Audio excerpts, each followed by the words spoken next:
અહીંયા આપણે આગલા વિડીયો લેક્ચરમાં 2 ટાઈપ પ્રકારો જોયા.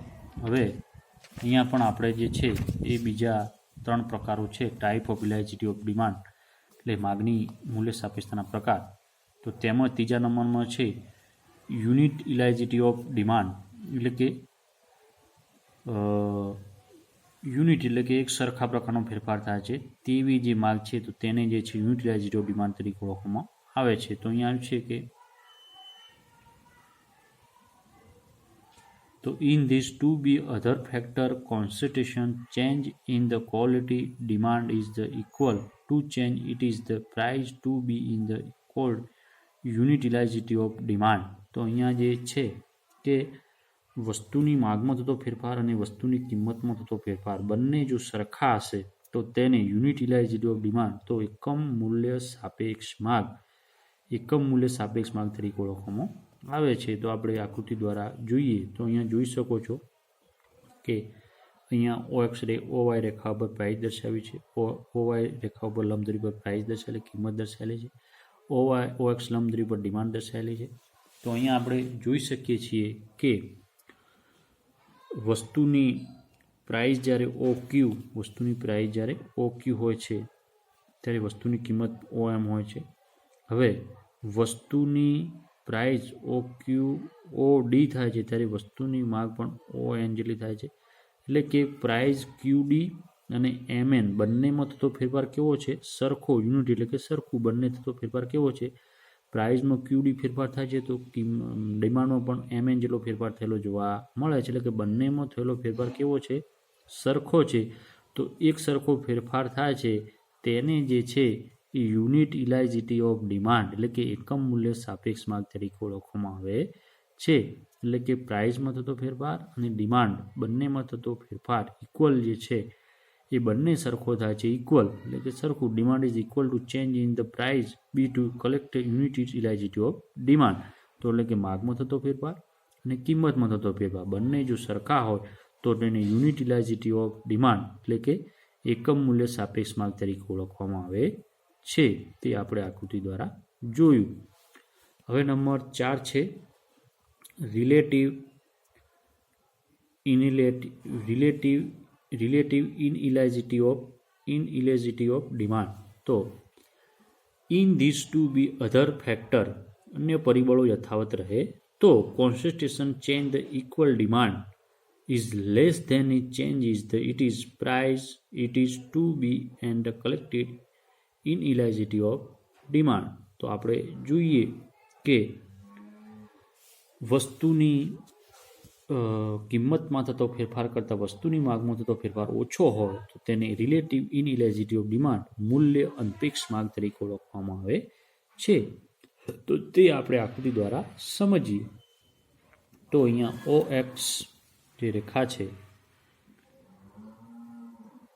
OX રેખા પર MN જે છે એ વસ્તુની ડિમાન્ડ દર્શાવેલી છે.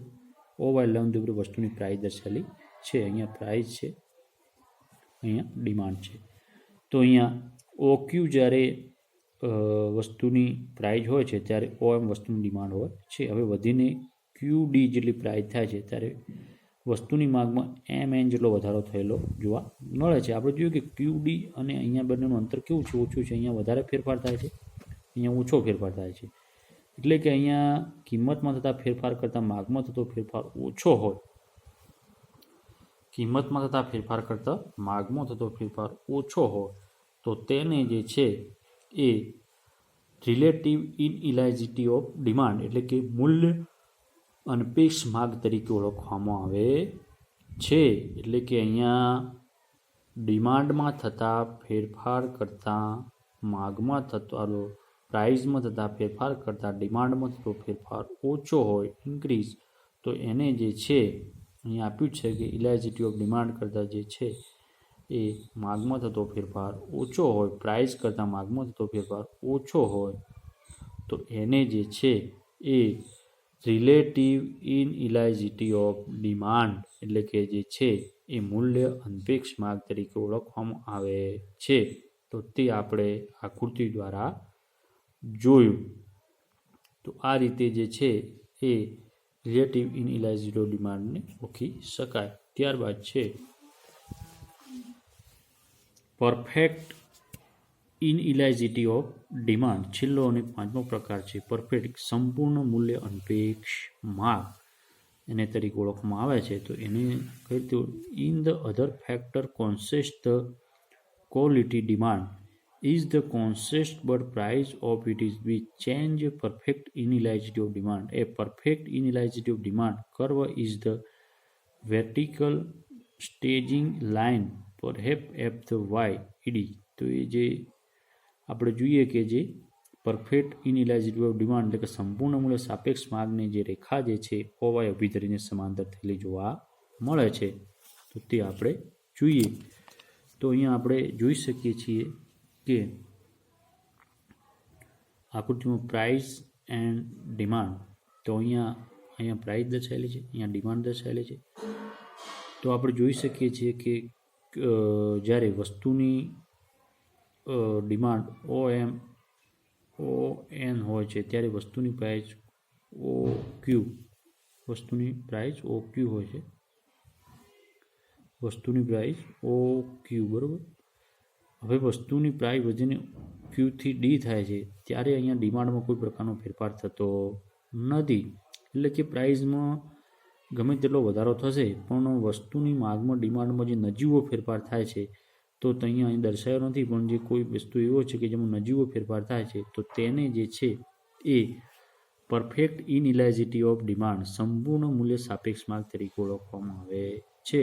એટલે કે પ્રાઇસમાં ગમે તેટલો ફેરફાર થાય પણ વસ્તુની માગમાં જે કોઈ પ્રકારનો કે નજીવો ફેરફાર થાય તો તેને જે છે એ પરફેક્ટ ઇનઇલાસ્ટિસિટી ઓફ ડિમાન્ડ એટલે કે સંપૂર્ણ મૂલ્ય સાપેક્ષ માગ તરીકે ઓળખવામાં આવે છે. તો અહીંયા જે છે કે વસ્તુની પ્રાઇસમાં ગમે તેટલો ફેરફાર થાય પણ વસ્તુની ડિમાન્ડમાં કોઈ એટલે કે સાધારણ ફેરફાર થાય તો તેને જે છે એ પરફેક્ટ ઇનઇલાસ્ટિસિટી ઓફ ડિમાન્ડ એટલે કે સંપૂર્ણ મૂલ્ય સાપેક્ષ માગ તરીકે ઓળખવામાં આવે છે. તો આ રીતે જે છે કે ઇલાસ્ટિસિટી ઓફ ડિમાન્ડ એટલે કે માગની મૂલ્ય સાપેક્ષતાના 5 પ્રકારો હતા. એ 5 પ્રકારોની આપણે ચર્ચા કરી. તો પરફેક્ટ ઇનઇલાસ્ટિસિટી ઓફ ડિમાન્ડ, ત્યારબાદ ચોથા નંબરનો પ્રકાર હતો રિલેટિવ ઇનઇલાસ્ટિસિટી ઓફ ડિમાન્ડ એટલે કે મૂલ્ય અનપેક્ષ માગ. ત્યારબાદ છે મૂલ્ય અનપેક્ષ માગ. ત્રીજા નંબરમાં હતું રિલેટિવ ઇનઇલાસ્ટિસિટી ઓફ ડિમાન્ડ એટલે કે મૂલ્ય અનપેક્ષ માગ. ત્યારબાદ છે યુનિટ ઇનઇલાસ્ટિસિટી ઓફ ડિમાન્ડ એટલે કે એકમ મૂલ્ય સાપેક્ષ માગ. ત્યારબાદ હતું રિલેટિવ ઇનઇલાસ્ટિસિટી ઓફ ડિમાન્ડ મૂલ્ય સાપેક્ષ માગ અને પરફેક્ટ ઇલાસ્ટિસિટી ઓફ ડિમાન્ડ એટલે કે સંપૂર્ણ મૂલ્ય સાપેક્ષ માગ. તો આ રીતે જે છે એ ડિમાન્ડના ટાઈપના 5 પ્રકાર છે. 5 પ્રકારની આપણે ચર્ચા કરી. એમાં કોઈ તમને પ્રશ્ન હોય તો મને જણાવી શકો છો. હવે પછીનો પ્રશ્ન આપણે નવા વિડિયો લેક્ચરમાં જોઈશું.